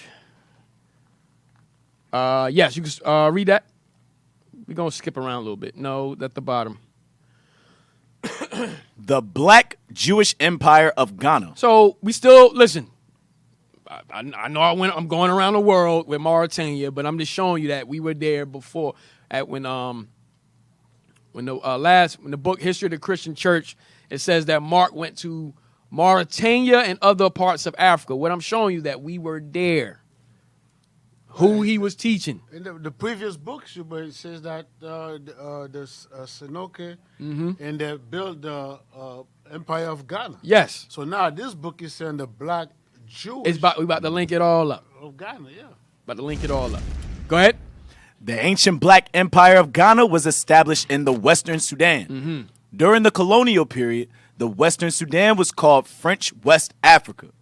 The northern boundary of this region is the Sahara Desert. So, remember, the colonial period is when Esau came in and took different parts of Africa. That's why it's called the French West Africa, because the French took those parts of Africa. Mali, Mauritania, Senegal, Gambia, they took those portions of Africa.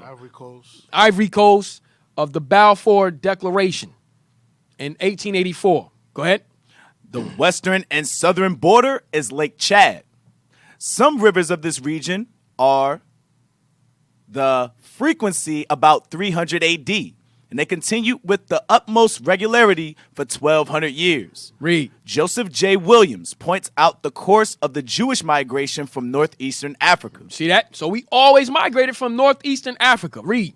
He writes that the Jews migrated up the Nile, passing Memphis, Elephantine. Elephantine is in Egypt. Read. Khartoum. And then they turned west at Kordofan. So all those areas is like the Sudan. So we went through Egypt into the Sudan, all right, near Ethiopia, came through central Sudan, which is Kordofan. Go ahead. In central Sudan.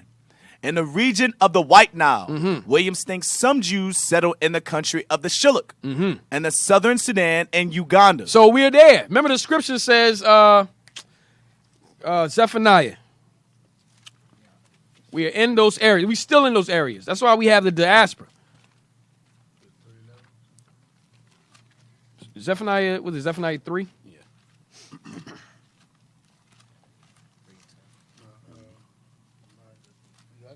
I got it. Zephaniah, chapter 3, in verse 10. From beyond the rivers of Ethiopia, my suppliants, even the daughter of my dispersed, shall bring mine offering. You see that? So we are in those areas. All right, Ethiopia, Uganda, we're still there. A remnant of our people are there. Read. He continues.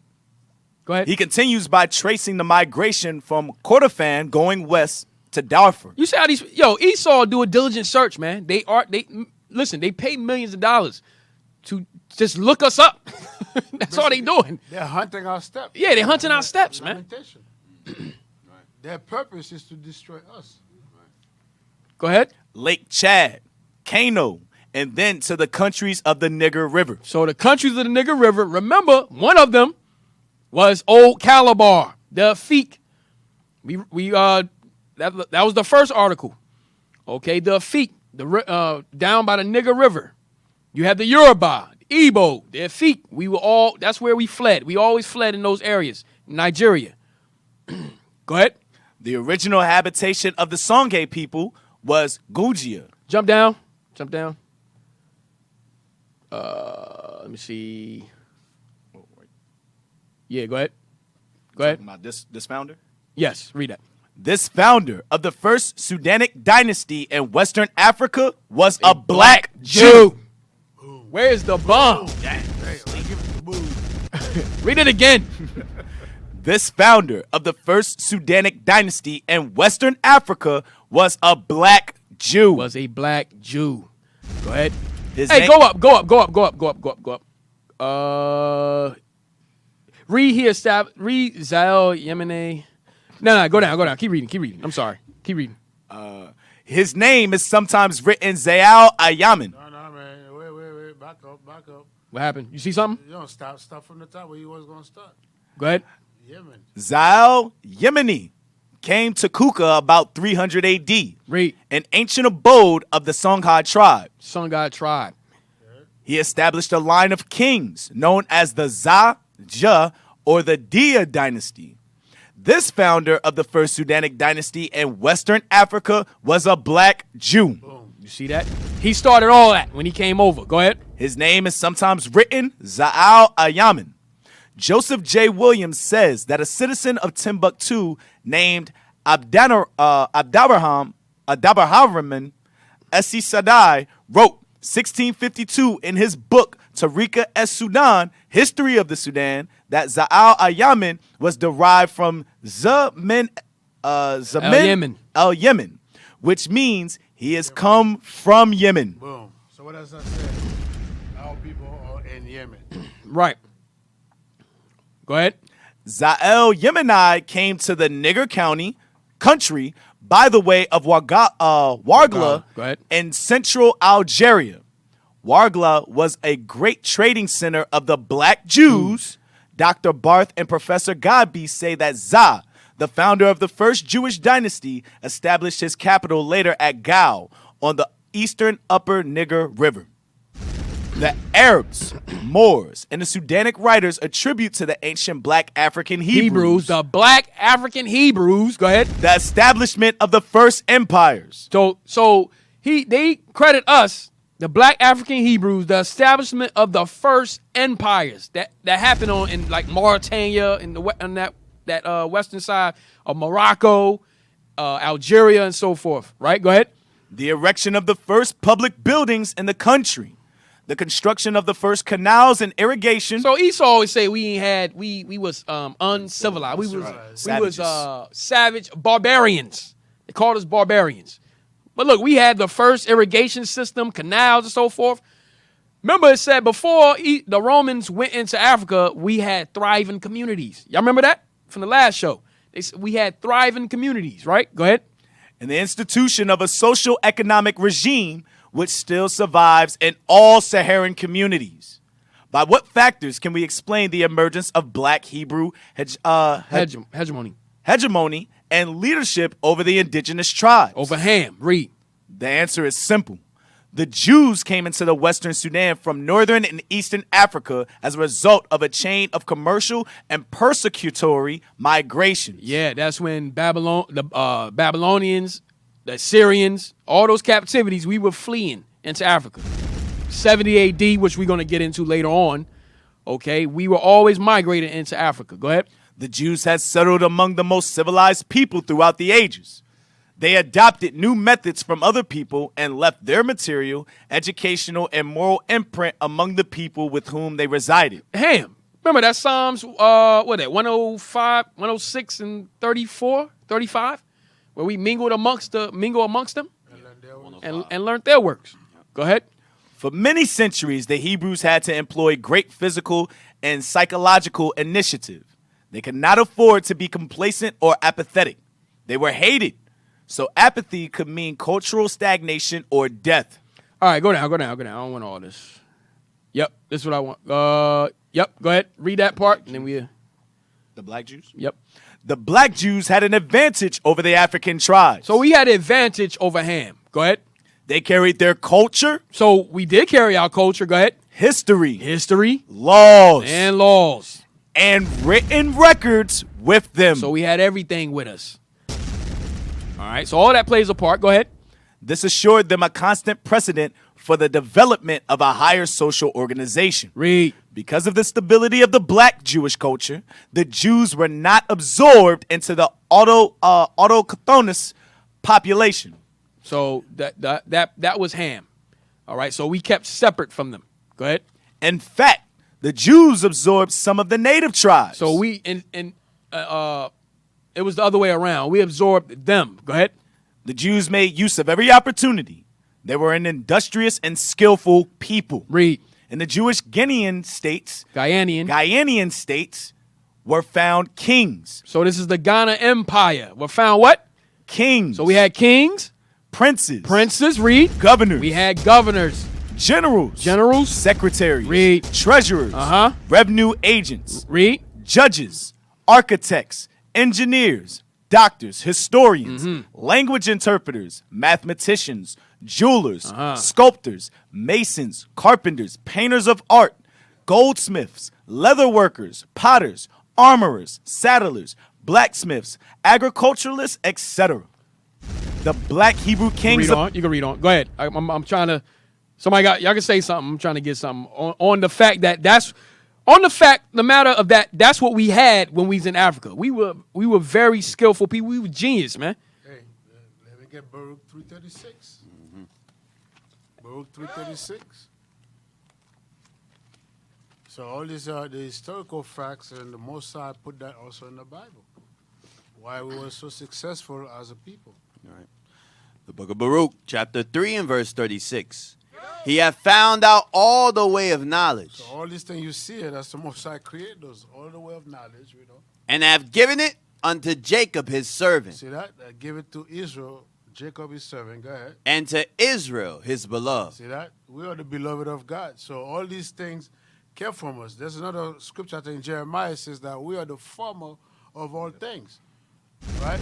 Where we taught the whole world. Right. Because remember, everything was given to Adam. And Adam had to teach everybody the knowledge of God. Right. Let me get Romans 3.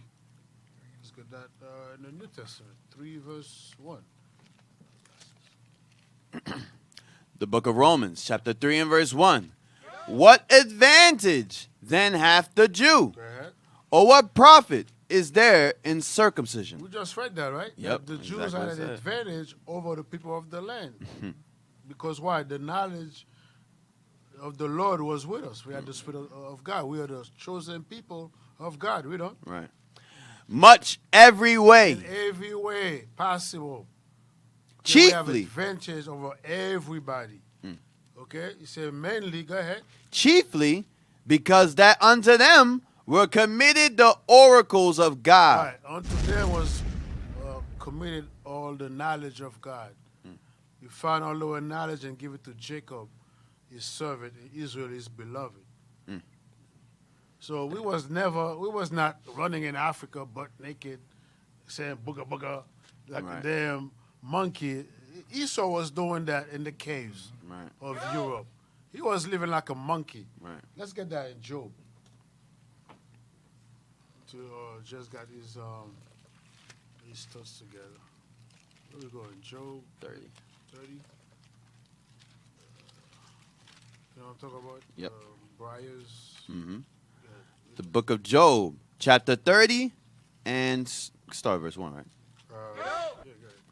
But now they that are younger than I have me in derision. Right. So now they have us in derision. They call us niggers, spicks, wetback, bywords.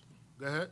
Whose fathers I would have disdained to have set with the dogs of my flock. So Job says, I would even let them sit with the dog of my flock.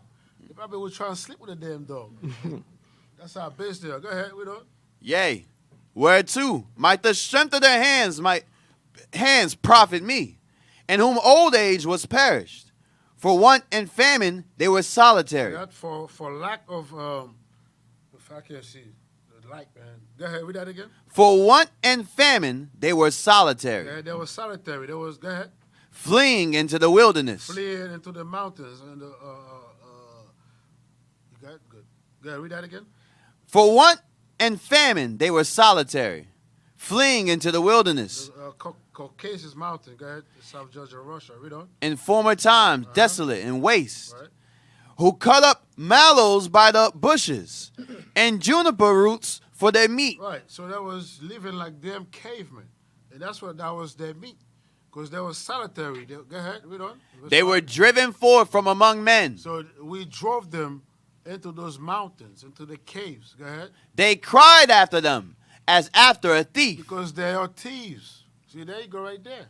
This is where they used to live at. So how the hell a caveman going to come down and civilize the children of God? Out of your mind. Go ahead, read on. Among the bushes they brayed. Under the nettles they were gathered together. They were children of fools. Children of fools, read on. Yea, children of base men. Base men. They were viler than the the lowest of all men on earth. Go ahead. Damn. They were viler than the earth. And now am I their song. See that the scripture says they are viler than the earth. And now we are their song. They're calling us, go ahead. Yea, I am their byword. Now we their niggas. They're calling us niggas. Why? Because we break God's law. So there's no way in hell that anything this guy says about us is true. Right. A bunch of liars. Go ahead. Yeah. Hey, I just sent 2 pages. This is backing up. We also just bringing out how Esau looked at it. Remember, we had a vast empire in Africa. Okay. All right. Ghana, we had all of these things, doctors, lawyers, secretaries. We had our own armies and so forth. Watch this, what Esau did when we came over. Give me the other page first. I want the other one. Yep. I'm going to show you what they did. So, remember, don't forget, we paralleling things with Rome into today. So, watch what they did to us. Remember, when they brought us over here in slavery. Watch what Esau did to us to dumb us down. Go down to the bottom. Transplanted. I just want that to that period. Go ahead. Transplanted to America. However, the man who had special talents for killing and stealing was likely to be speedily eliminated. You see that? So listen, this is us being, they talking about us. This book is called The Negro and the Negro in Africa. I'm butchering probably the title, but this is us, the physical conditions we went through. So he letting you know, those of us that had special talents in killing and stealing, that special talents in killing was a warrior. Right. Martial arts.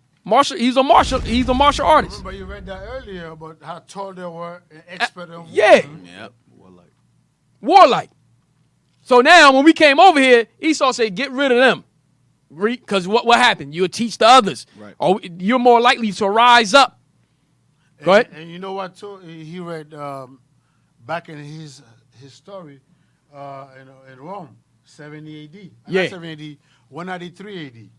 Right, When we took over the Roman Empire. Oh, they ain't forget that. Yeah, they didn't forget that. They said, yo, we got to separate them niggas. Nah, hell no. Yep. We remember what happened to us. It's 711 AD. Right. Go ahead, you about to say something? That was the same thing that was happening in Brazil. Remember that fighting martial arts style? Capoeira. They created that on spot. Like, all right, they can't know that we're some fighters. Right. So let's hide it in a dance. Right. That's how they was escaping the plantation. That's how skilled they were. Hey, I'm going to bring it up to Levi. I'm going to bring up to Levi real quick. Get out. We're going to go to Haiti. Hey, we're going to go to Haiti, man. Yeah. Hey. Hey, remember the Haitian Revolution? Toussaint Louverture, they say he was the son of a king over in West Africa from the Arada tribe. the Kingdom of Ardra, right? So they said they had a special art of the machete. Remember, they gave us machetes to do what in the sugar plantation, to cut down the sugar canes. Right. They used the machete to take down Esau and take down Napoleon and them in the Haitian Revolution. And there was a special art that they had with the. Now I wish we could play. We ain't got much time to play that joint. But the way the art behind the machete sword fighting, they were experts with the machete, man. They're still doing it today. Huh? They're still practicing that today. Yeah, they still practicing it. Right. They keep it as it's a secrecy though. It's a secret. They keep it amongst He's not a themselves. secret no more. Esau go. Yeah, Esau. Right. Yep. Yeah, you the one that showed us that video that first time. Yep. Right. And that's not their normal weapons of war that they was using over there. It just shows how skillful they were. They can take any weapon and use it in war. Bro, anything, bro. Anything. All right, go to the next page. Watch this. I'm going to show you how they dumbed us down. Just a highlight? Yep.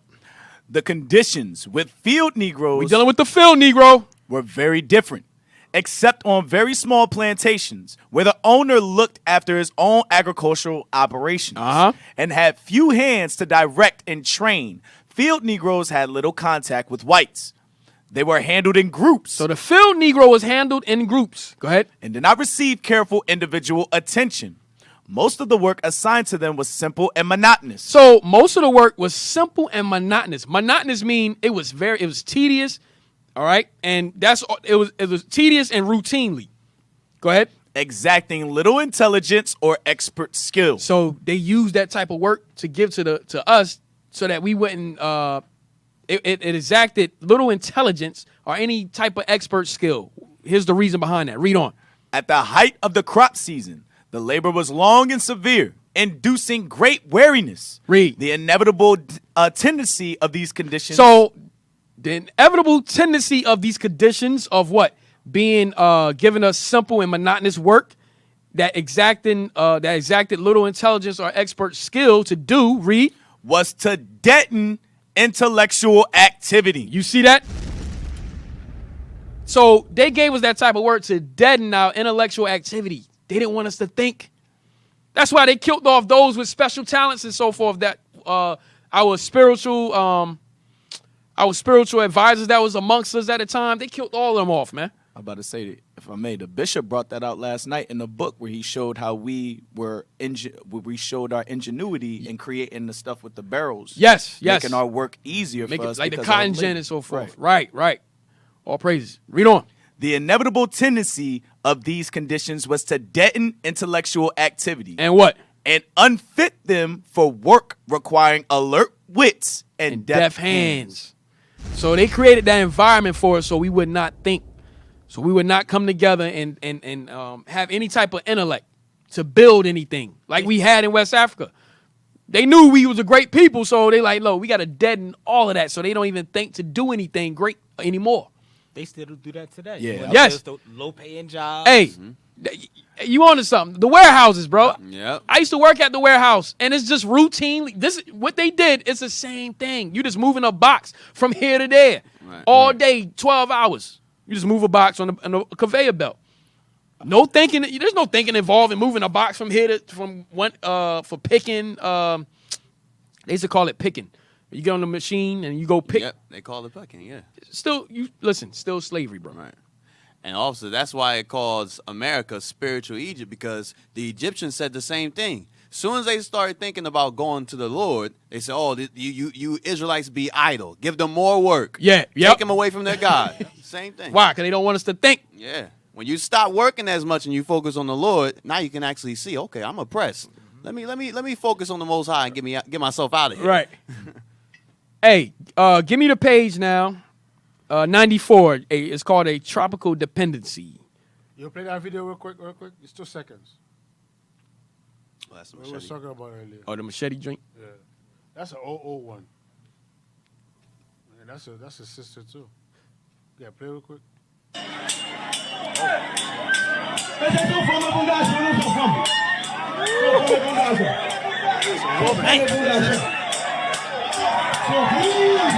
that.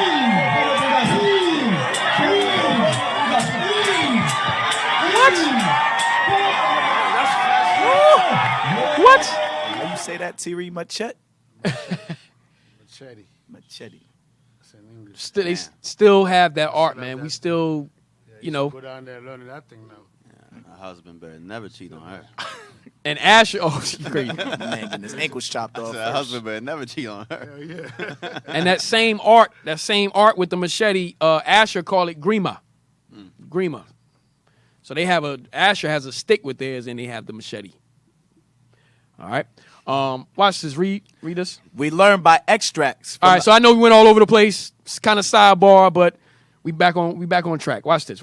We learn by extracts from a Hausa record of which, Hausa record of which the original has unfortunately been destroyed. That the people of Ghana. So remember, the people of Ghana, the Senike, the Mandingos, okay, that was in Mauritania and so forth in the beginning. The people of Ghana, read, were anciently known by the name of Toruf or Taru. So keep that name in mind, Toruf. So the people of Ghana, the Senike, and the Mandingos, all the same people, were known as Toruf. Go ahead. And that they claim to have come from the territory lying between the Tigris and the Euphrates. Wait. Whoa. The people of Ghana claim to come from where? Between the Tigris and the Euphrates. Where's the Tigris and the Euphrates? Can we get a map, please? Where's the Tigris and the Euphrates?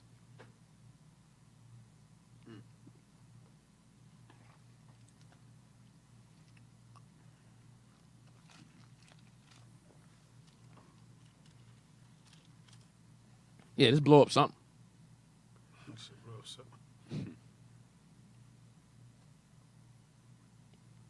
Okay. Yeah, you can do it for free. All right. Click on there.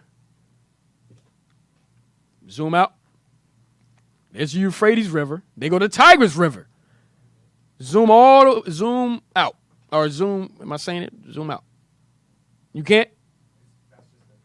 All right, go to one you can zoom out. I want to see something.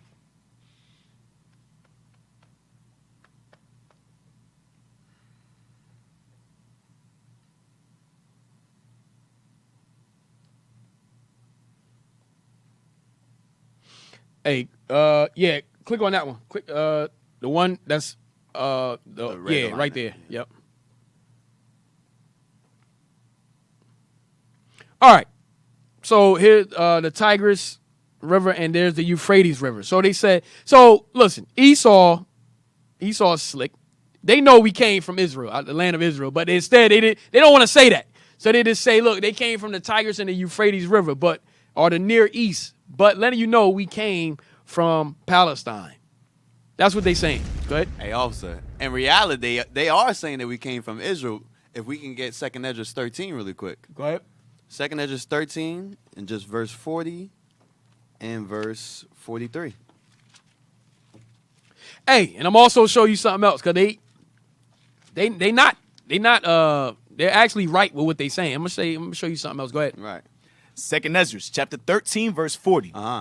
Those are the 10 tribes which were carried away prisoners out of their own land in the time of Hosea the king. Remember, officer was already bringing out from the beginning that this was Asher, the northern kingdom. These are those 10 tribes. Go ahead. Whom Salmanassar, the king of Assyria, led away captive. And he carried them over the waters. And so came they into another land. Now jump to verse 43. Where did they enter into to go to that new land that they were going to go to? And they entered into Euphrates. To where? Euphrates. So northern kingdom was coming from the Euphrates. Why? They was in that area. So it's telling you that over there, the people that came from that land was Israelites. From where? Remember the Assyrian captivity? Right. So guess what's between the Tigris and the Euphrates River? Where did that other bro? Now I don't know where you're going. You should have kept the map that we had. Thank you. Blow it up. Right there. What's between Euphrates and the Tigris River? Assyria. Remember, they took us out of our land, so it's not far-fetched. They took us out of our land and put us in Syria's land, Assyrians' land. Okay, so let's go back.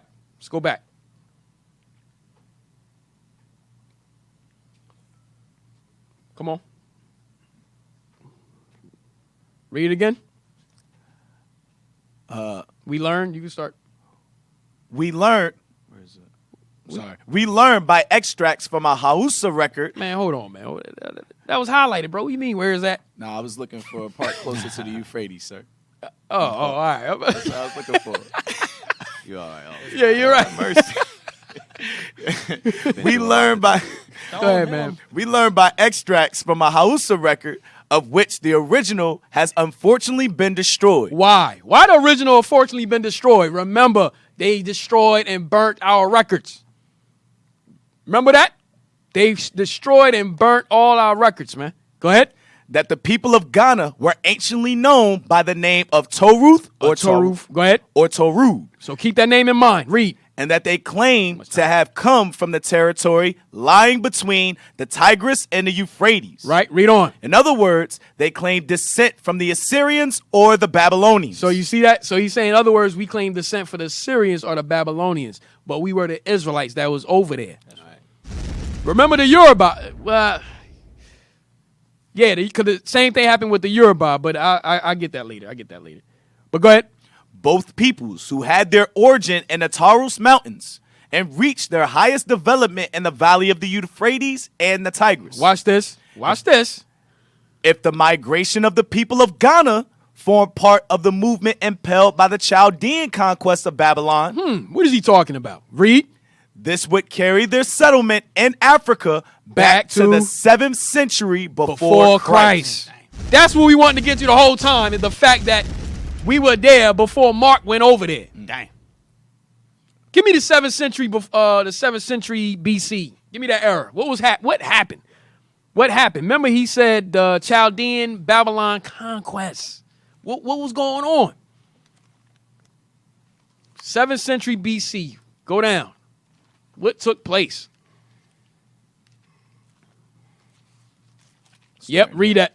The Neo-Assyrian Empire continued to dominate the Near East during this century, exercising formidable power over neighbors like Babylon and Egypt. Read on. In the last 2 decades of the century, however, the empire began to unravel as numerous enemies made alliances and waged war from all sides. Watch this. Read. The Assyrians finally left the world stage permanently when their capital Nineveh was destroyed in 612 BC. By who? By who? These events gave rise to the Neo-Babylonian Empire. Read. Which would dominate the region for much of the following century. Babylon came in. This was the beginning of the Babylonian captivity.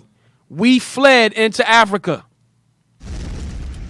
We left the Assyrian. Give me that in Tobit. Yep.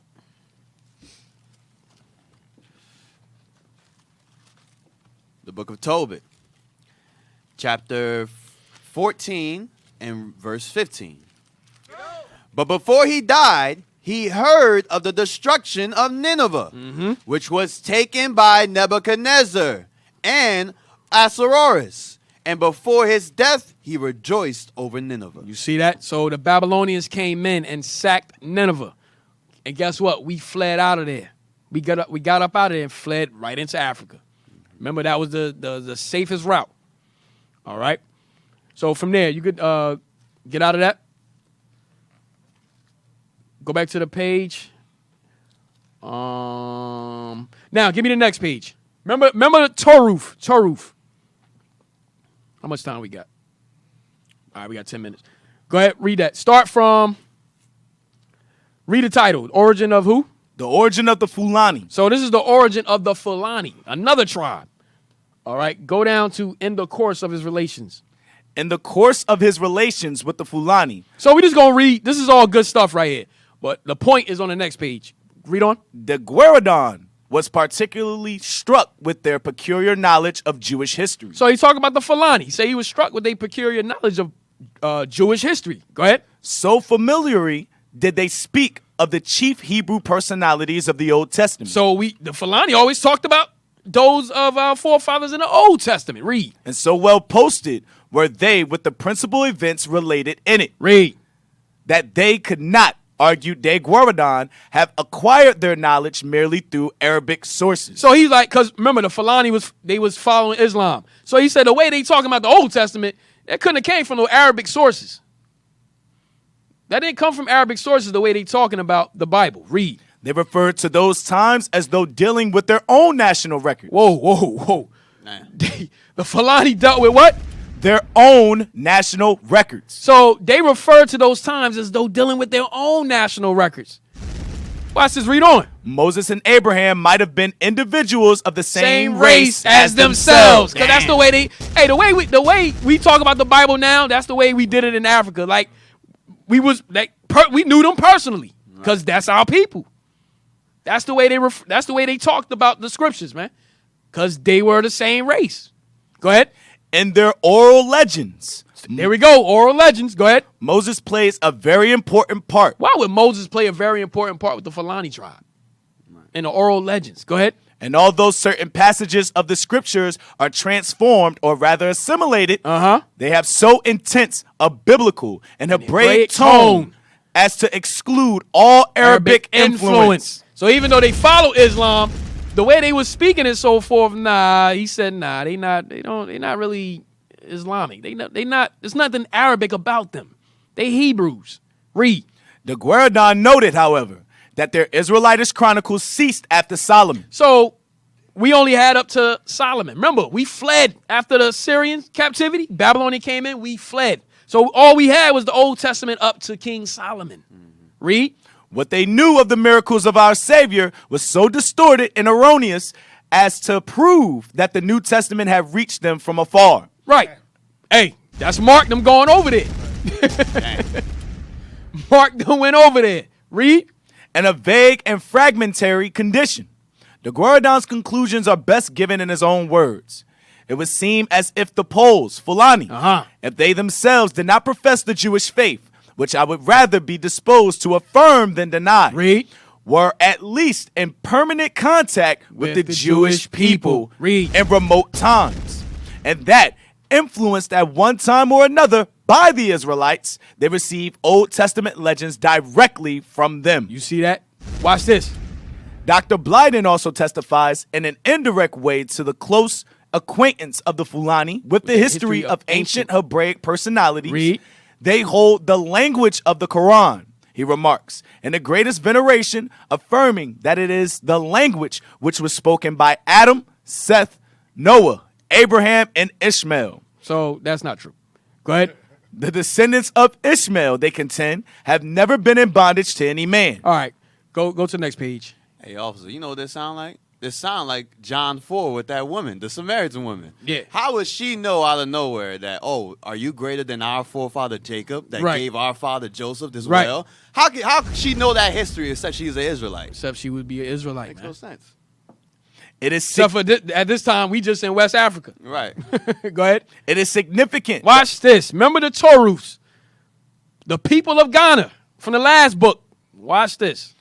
It is significant that the son and successor of Othman Danfodio, Sultan Bello of Hausa, second Fulani ruler over the Hausa states, in the history of the Sudan, written in Arabic characters, which he gave to Clapperton, describes the Taurus. Remember the Taurus from the last book. I said keep that in mind. Watch this. Who may, I think, be identified with the Taurus, a sect of Fulani greatly looked up to as what? As having originated from the Jews. Damn. The people of Ghana are the Jews. That's all they saying. I had to cross-reference a couple of books to bring that out. The people of Ghana are the Jews. Damn. Going back to the Soninke. Read on. We're going to end off with this page right here. Mungo Park. Go ahead. When writing of his experiences among the Mandingos. So y'all remember the Mandingos. You had the Soninke and the Mandingos. Same people. Just the Mandingos were the Muslim side of the Soninke. Or the Taurus. Go ahead. Who appeared to have been converted to... Or the Saracoles. Remember the Saracoles? Still the Soninke.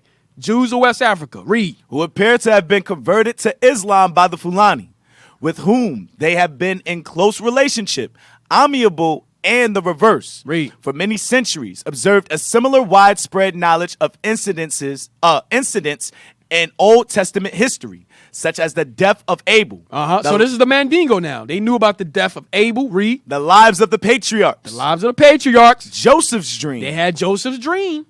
And so on. Winterbottom is equally emphatic. The customs of these people, the Fulani, he says, bear a striking resemblance to those of the Jews described in the Pentateuch. The Pentateuch.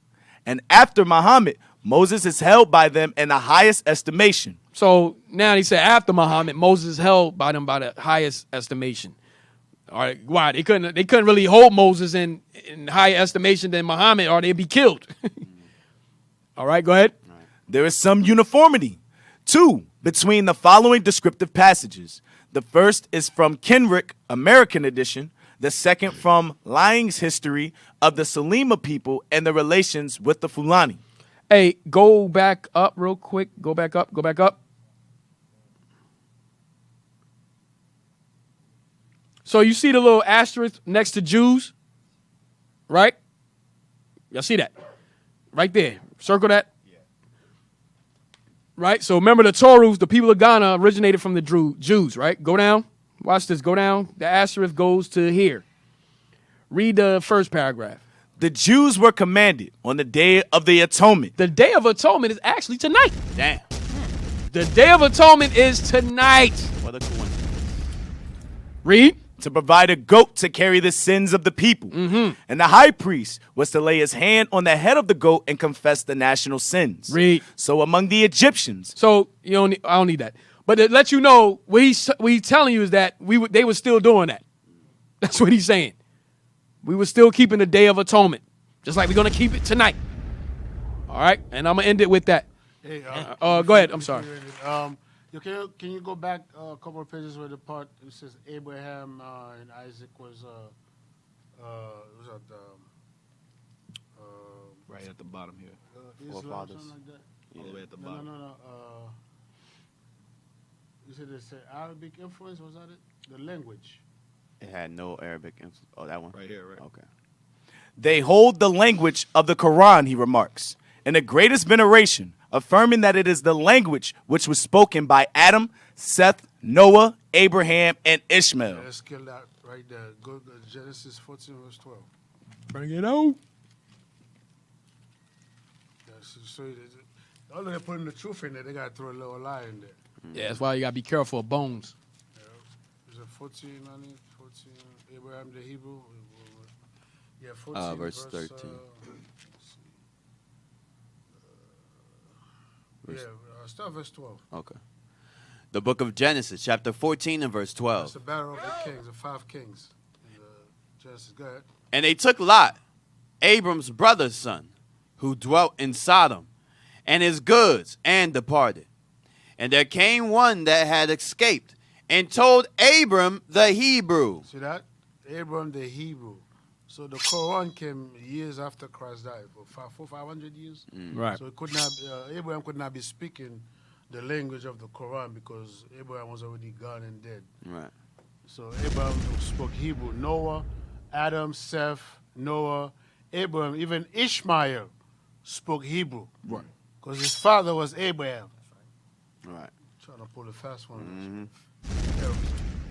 Not too deep. I don't know. I was thinking of the scripture.